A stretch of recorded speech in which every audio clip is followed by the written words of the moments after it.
I gave the warning before Wednesday's fateful Fed talk that we should be looking at lowering position size and lowering risk going into that moment, a moment in which the Fed would set the tone of expectation for liquidity in the markets going into 2025. Obviously, the markets did not like what the Fed had to say, even though he simply repeated what they had expected, but his hawkish stance and dialogue, both towards crypto and the markets in general, led people wondering whether the Fed might possibly have to raise rates, cut rates, or pause.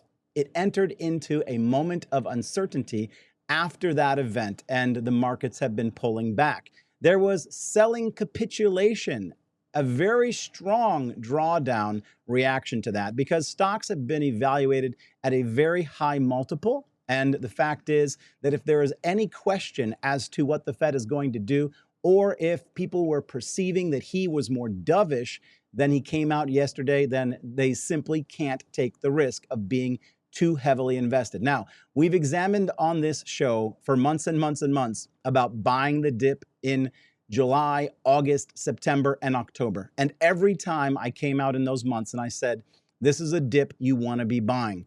But today I'm going to tell you that I want you to pump your brakes on buying the dip in December. I want to explain to you what it would look like or what it would mean to buy this particular dip, especially because it appears that Wall Street is wanting to enter into a re-evaluation of the value of a lot of these companies. They're taking risk off the table, and they're going to wait until these come back to critical levels of support. And so more important than ever, do you need to start examining those charts and looking at what is support and what are the fatal lines where you want to have your stop losses. Today, we made big bank in the Stocks with Josh Discord, the Chart Goat University. You guys can join that community simply by going to my website, which is also the name of the show. It's www.stockswithjosh.com. I alerted 3 plays this morning. One was Tesla, one was Apple, and one was NVDA. The Apple was for calls to the upside, and that paid very nicely. Depending on how you got in, you really ought to have at least made 80%. But if you got in very well, you could have made upwards to 200% on that move. And with Tesla, the call was for puts to the downside as the price triggered my lower level. And that, again, would have yielded you anywhere between 100 to 200%. Now, I also gave an alert on NVIDIA, and that largely moved sideways. It is yet to really choose a path. It's at a very important trend line. I've been talking to you guys about it for days, that $132 level. And if we close today under 132, and if we close a weekly candle under 132, it points to a much more bearish downturn for NVIDIA. And we're already beginning to see a lot of the FUD and the news stories come out about how the big tech companies are not going to do as well as people had hoped in 2025 because the economy will not be doing as well. And as a result, they'll be buying less chips from NVIDIA. And it's been priced to perfection. And so the question is, how low will NVIDIA go? I'm going to dive into that chart with you guys. That play that I gave for either the scenario of calls or puts, neither one did well on NVIDIA because it largely traded sideways because it's yet to tell us where it's going next. But I'm going to tell you again that 132 price point is the most important price point on this chart right now. And so we need to watch it very, very carefully. But I'm also going to get into what I'm referring to as the more speculative plays. It's the sound hounds. It's the quantum computing plays. These ones, if you have been in them, they've been rocket ships. They've been on an absolute burner going higher, hundreds of percentage points higher and higher and higher. Well, I'm going to tell you right now that we're entering into a new moment on these particular stocks where it looks very much like the threat of distribution. And if you don't know what distribution is, let me just tell you guys, the stocks have what's called a markup phase, which is a moment in time in which they climb in price. They then go into a distribution phase, which is marked by very wide price swings.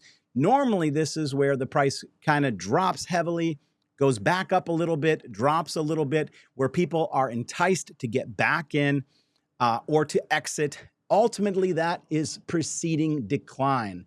So I'm also going to give you some very important trend lines. And I also want to remind you before I even go into those charts that what goes up quickly often comes down quickly. Why does that happen? Because you need to build structure in a chart over time. Structure is support. It's where a lot of buyers come in and feel comfortable. It's where the company has reported positive earnings and justified that price point over time. Well, I just got done telling you that these stocks went up hundreds and hundreds of percentage points in days, weeks, and a month, and a lot of that hasn't happened, which means that they're extremely vulnerable to very hard pullbacks.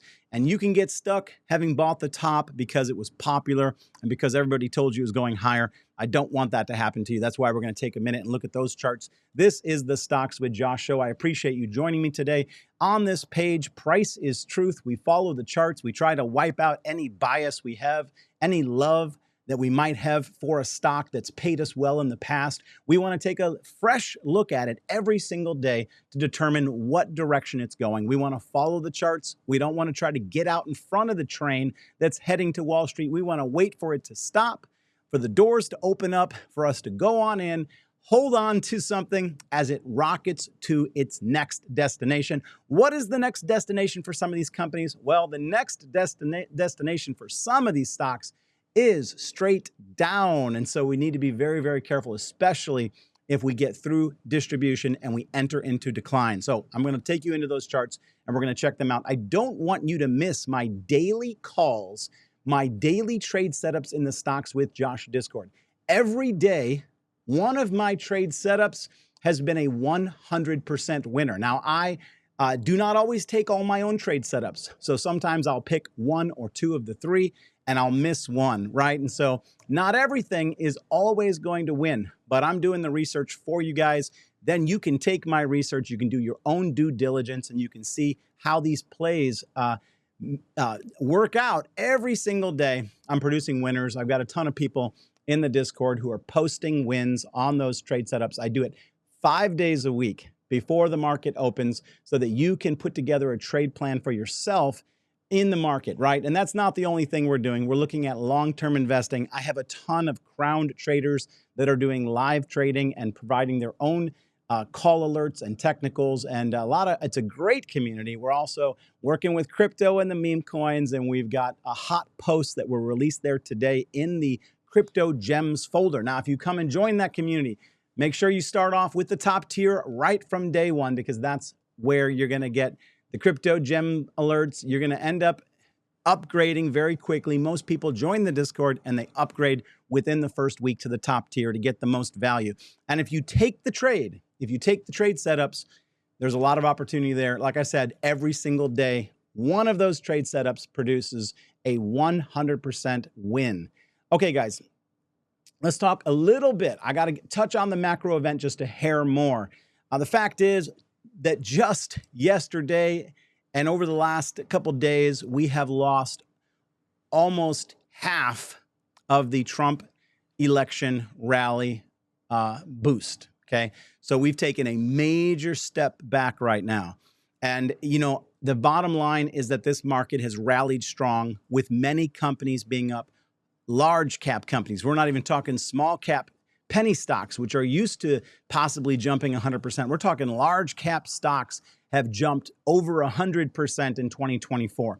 And so the fact is, normally the market will take some time to digest those wins and evaluate earnings reports. We have not paused for a minute to evaluate that bullish sentiment in the market. And the market's had a huge propensity towards the more speculative plays like the quantum computing and companies that are yet to be profitable.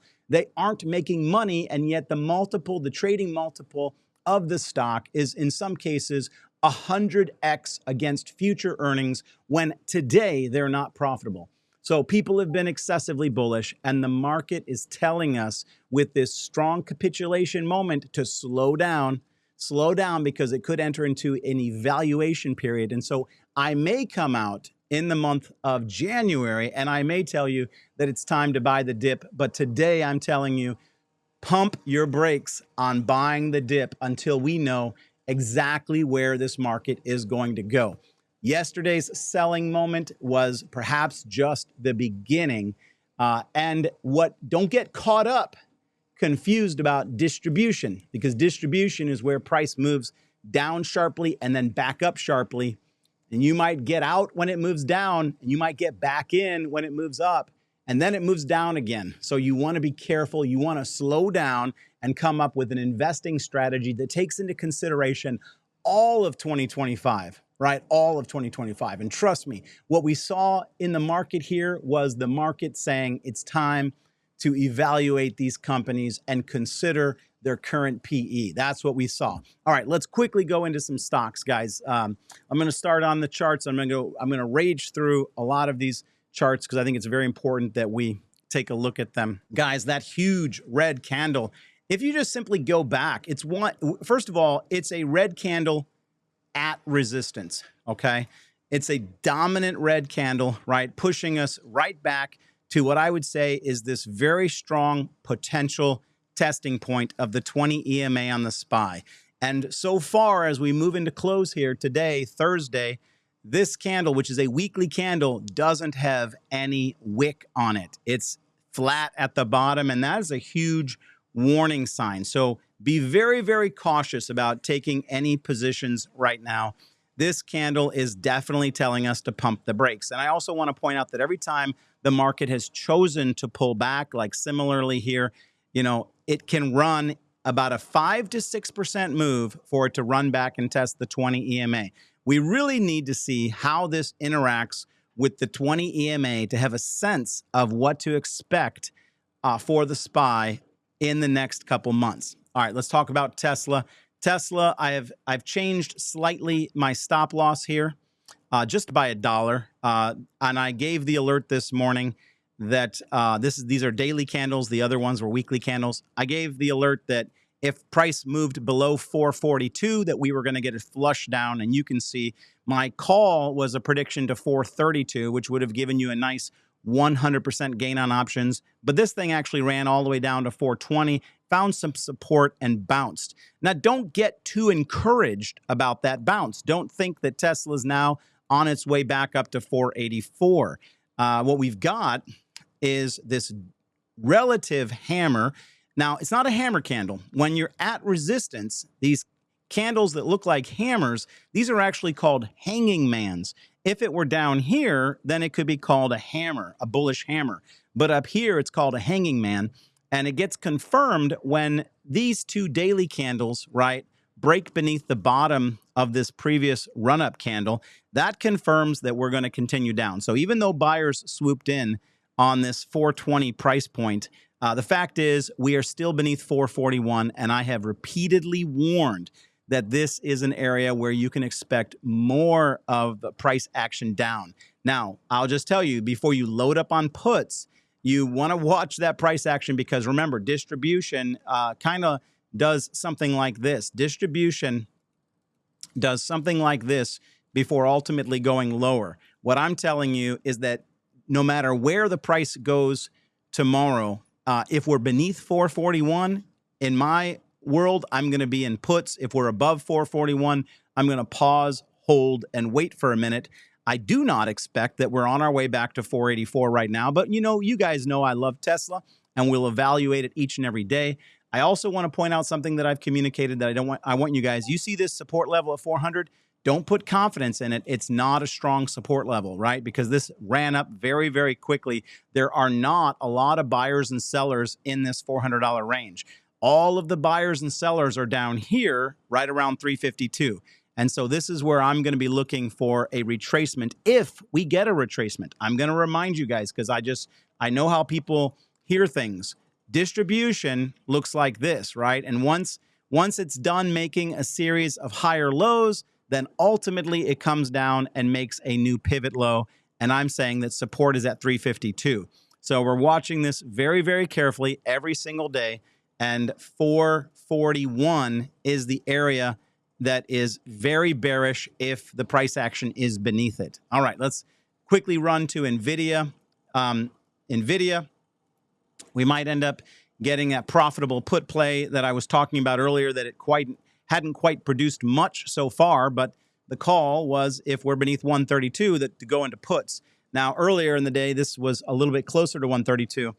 Ultimately, where do I think this is going? What is this red moving average line down here? Is this the 50? Is this the 100? Is this the 200? No, it's actually the 150. Now, that's not one you normally hear people talk about, but I've talked about it on my show that NVIDIA tends to like this particular one. When you go back through the history of the stock, when this thing has a downturn, it tends to pop off of the 150. This is the 150. This is the 150. So every time it had a reversal, it reversed off of the 150, the 150-day moving average. Now, if you're looking at these indicators, you see that there's a red bar here called premium. There's a white bar here called equilibrium. And all that's happening is the stock price is moving from this premium zone, possibly back to this equilibrium zone. I acknowledge this head and shoulders pattern, neckline at 132. It's a story you guys heard me talk about every day. Now it looks like we're getting some candles underneath 132 as a confirmation. You take the head down to the neckline, right, and you pull that beneath your area of resistance. And it suggests to us right now that we're going to come back and test this 150-day moving average, possibly even shoot past it. And this is where this 120 level is where I'm going to be looking to take long-term investing on NVIDIA. And so at the moment, we're still watching this very carefully. The price is still clustered underneath that critical, important neckline. And we're going to see how this week ends. If this weekly candle, and I'm looking at daily candles, but if the weekly candle closes underneath 132, it's just another confirmation that we could be coming down to this 120. All right, today's call was on Apple. I talked about this. So we actually took this trade here. It was alerted in the Discord as a call options here above this price. And we ran it up. I ran it up to here personally. Now, you could have actually held these longer and gotten the calls all the way up to 251. Right here was an easy 80 to 100% profit on your call options. It was an absolute rocket ship. Later in the day, I alerted that there was an ominous pattern forming on Apple on the 15-minute time frame, which was a head and shoulders pattern with the neckline right here, okay? And I said that we would get a confirmation of that with a candle that opened and closed beneath 249.90. Now, this green candle that we're looking at right now is actually the first one that looks as if it's opened and may close beneath 249. Where would the target lead on this? The target would lead all the way back to our structure here. It would be pointing down to around 248, somewhere in this general region. But this is actually two calls made on Apple today. The first one was a call options to the upside. The second one is we're looking for a breakdown underneath 250 for a move back to right around 248. That's an active call. Okay, now we're going to talk today about the more speculative plays. I just can't make this more clear. I'm going to remind you even before I show you the chart. We're going to look at some percentages. We're going to look at some support levels. And I want you to understand, forget about the narrative. Forget about these being investable. Forget about how these companies could be wildly and richly profitable. Forget about how this could be the next NVIDIA. We're following price action. And you got to remember that stocks...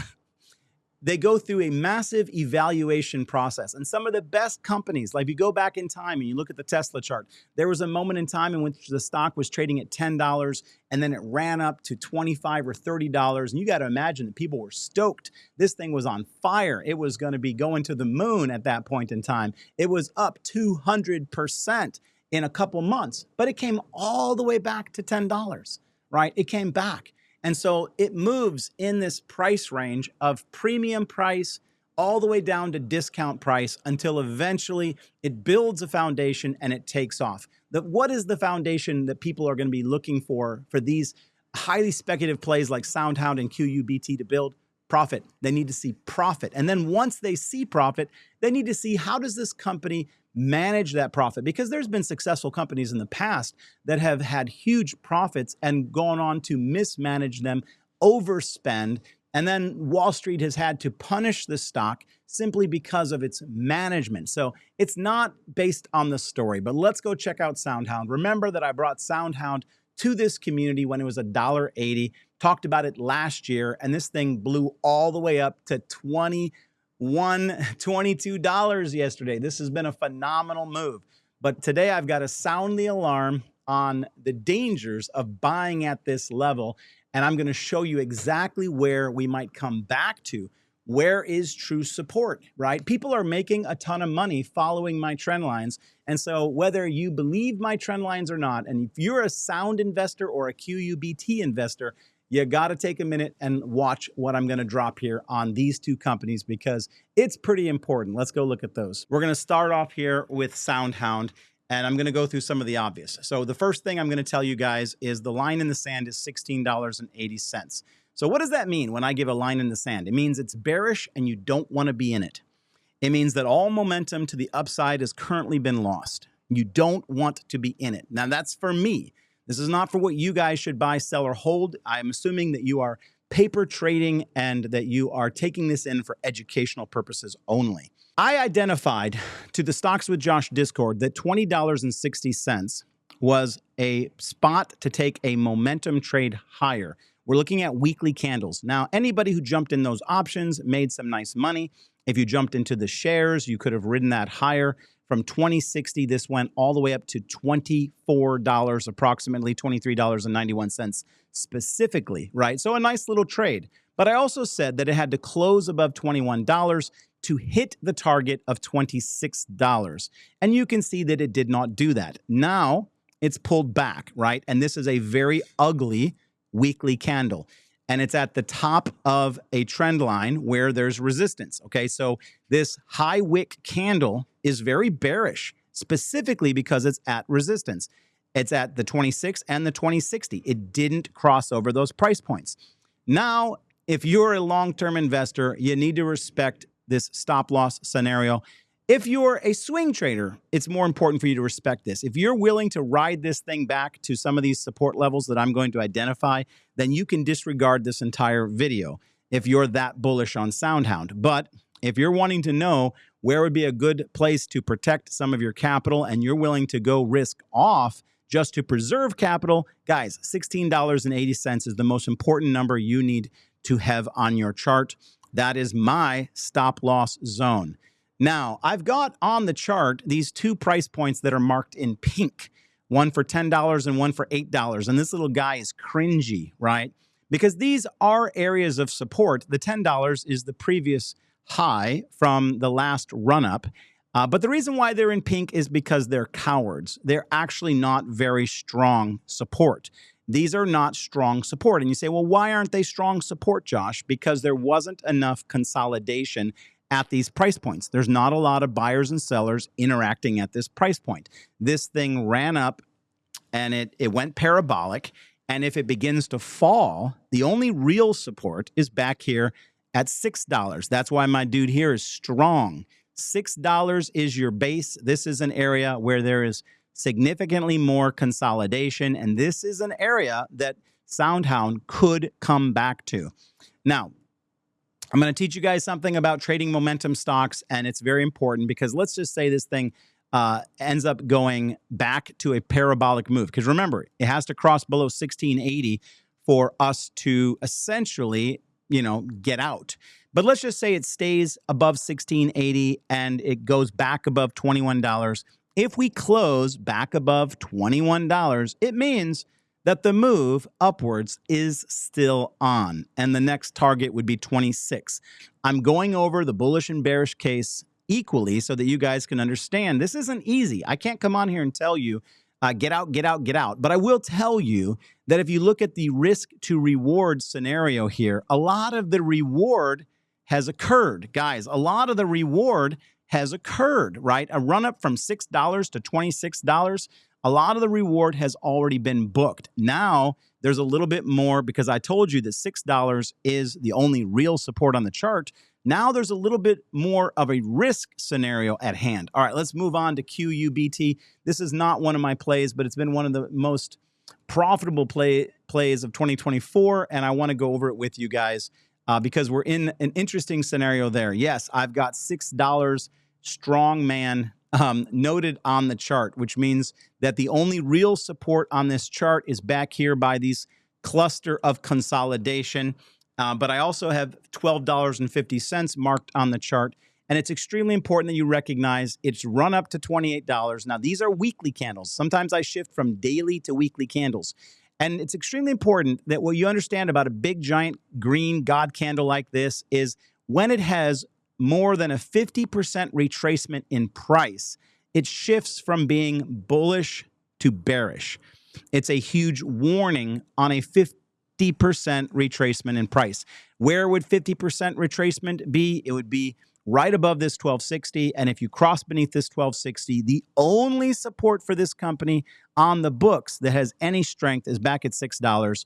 And so again, the question is this thing going from 28 to 60, or is it a bigger threat to your portfolio if it moved from 28 all the way back to 6? So I am not seeing quantum computing as a buy. And I think the reason that I want you guys to register is that the multiple on these stocks is just out of order. And if the market needs to evaluate what the Fed is doing and how the economy will do in 2025, they're simply going to take some money back. And the fact that we're seeing a huge jump in yield curves, a massive spike from yesterday and a continuation today, tells us that the market is going more risk off into the end of this year. Now, things can turn around. What you're going to find is that we're going to enter into a volatile distribution environment where bullish statements made by the Fed or by Donald Trump could absolutely cause the fury of buying momentum to pick back up. But you've got to have a line in the sand on your plays. You've got to lock in profit. And I know that some of you out there didn't lower your position size and you were taken by surprise by this move, this bearish move in the markets. And I'm warning you today that I'm not announcing a buy the dip moment. I'm announcing a pump the brakes on the buy the dip until we get some more price action. So I hope these technicals helped you. I'm going to be looking more at some of these quantum computing stocks. And I also wanted to cover APLD, but I've run out of time. I will cover those in my next video. And if you're an investor in some of these more high risk speculative plays, even like MicroStrategies, you're probably in a world of pain. But if you have been watching this page, and if you're in the Stocks with Josh Discord, you get the heads up. You've been getting the warning regarding MicroStrategies for sure. And we're going to continue to analyze the charts and follow the charts. I appreciate you joining me today. Peace and blessings. We're going to talk about Bitcoin in a very soon video, because I have an assignment for Bitcoin for the month of December that if it doesn't achieve via price action, it means that we're going to have to go on absolute high alert in our crypto investments. Peace and blessings. Take care. Talk to you later. Hit that like and subscribe to make sure you get that next video. Bye-bye.